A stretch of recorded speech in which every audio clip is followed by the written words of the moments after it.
At dinner, her best friend trashed me. "She deserves better than you." I destroyed him in front of everyone. She snapped, "Say sorry, or we're finished." I grinned. I kept quiet, but weeks later, when she came back, she finally understood what done truly means. For 3 years, life with Anna felt steady, solid. I'm a lawyer, which means my daily grind is dealing with humanity's worst sides. Walking through the door to her was like stepping into sunlight. She was a paralegal, sharp as a blade, and carried this burning drive to earn her law degree and make her own mark. That fire in her inspired me. We weren't just dating. We were partners building a future inside the old house I'd spent years fixing up. It felt like a foundation, not a fling. Every check I wrote wasn't just paying bills for a girlfriend. It was building a life with the woman I planned to marry. But under the surface, there was static, a constant hum. And that static had a name: Leo. Leo was Anna's college best friend, a graphic designer who fancied himself an artist while sneering at corporate drones. His reality?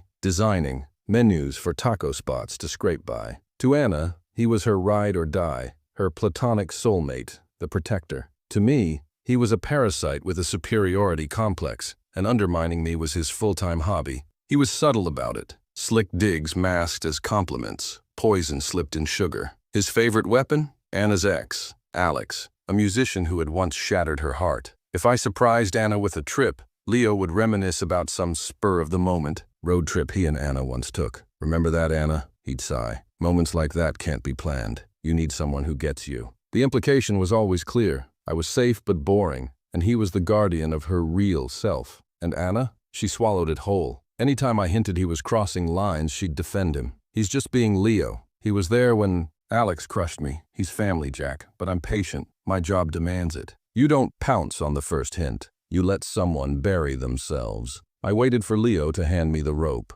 That moment came a month ago. I had just closed the biggest case of my career. 6 brutal months of sleepless nights and lost weekends. We won. It was a huge win for me and for my firm. So I hosted a dinner. My closest friends came, and despite my gut, I told Anna to invite hers, which meant Leo. The evening was perfect. Friends laughing, the house alive, my best bottle of wine open. For once I relaxed. Leo, of course, treated my home like it was his. A few drinks in, he launched into some endless spiel about an art exhibit. Really, just an excuse to jab at suits. He stared right at me. Some of us live for passion and creativity. Others are practical. He dragged out the word like an insult and sipped my wine smugly. My friends shot him dagger looks. I smiled tightly and stayed silent. But he wasn't finished. He turned to Anna, putting on his fake concern mask. "I just want you happy, Anna. Jack's a good guy. Stable. Reliable." He said reliable, like it stank. Then he looked straight at me, smirked, and added, "But let's be honest. You could do way better than him." The rope.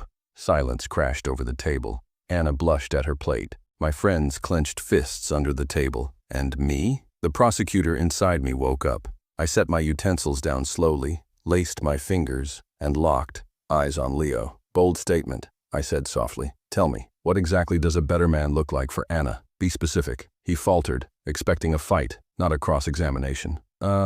Someone more creative." "Who gets her?" I nodded. "So being a creative is the gold standard, and you believe that's you." He puffed up. "I know her better than anyone." "Perfect," I replied. "Then let's examine. Let's add tangible factors. For instance, law school. As everyone here knows, Anna is in her 2nd year at a top-tier program. It's expensive. I fund that, fully. That's financial and emotional investment in her future. So tell us, Leo, what exactly have you invested in Anna's success, besides your constant criticisms of me?" His face drained. Anna whispered, "Jack, stop." I raised a hand. "I'm not done. Her car. Safe. Dependable. I bought it for her. You, on the other hand, drive a convertible that breaks down every other month. Anna's bailed you out 3 times recently. Money from our account, which I alone fill. So in reality, I'm paying for both Anna's car and yours. You're welcome." Snort of laughter slipped from one of my buddies. I leaned in. "And the roof over her head. This house. I own it. I cover the mortgage, the repairs. Meanwhile, you can't even keep up with your rent without Anna covering for you. With my money. So your definition of better is what?" A man who drains her resources, undermines her relationship, and obsesses over her under the guise of friendship? Is that accurate, Leo? The room was stone silent. Leo sat demolished. My friends glared at him with disgust. And Anna?